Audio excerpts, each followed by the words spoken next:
Hello বন্ধুরা, সবাই কেমন আছো? তো এটা হলো রাজশাহী বাংলাদেশের দুর্গাপূজা উদযাপন 2025।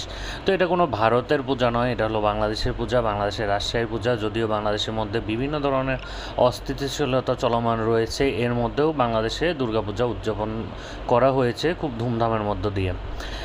আমি তো রাজশাহীর ছেলে, তো রাজশাহী দুর্গাপূজা তোমাদেরকে ঘুরে দেখাচ্ছি। প্যান্ডেলগুলো অনেক সুন্দর হয়েছে, আলোকসজ্জাগুলো বিশেষ করে। যদিও রাত্রে বিসর্জনের বিষয়টা একটু সীমিত করা হয়েছে, বা অনুষ্ঠানের পরিমাণও সীমিত করা হয়েছে পূর্বের থেকে, কারণ দেশের পরিস্থিতি বা অবস্থার কারণে, নিরাপত্তার কারণে।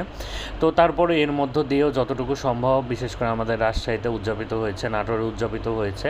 আমি যে দুই জায়গায় ঘুরে দেখেছি, তো এইসব জায়গায় নিরাপত্তার শঙ্কার মধ্যেও বেশ ভালোভাবে দুর্গাপূজা উদযাপন করা হয়েছে। তারপরে সবার মধ্যে একটা ভয় বা আতঙ্ক তো কাজ করেই। তো আমাদের দেশে যেহেতু বিভিন্ন ধরনের সমস্যা চলমান এখন, তোমরা সবাই হয়তো জানো।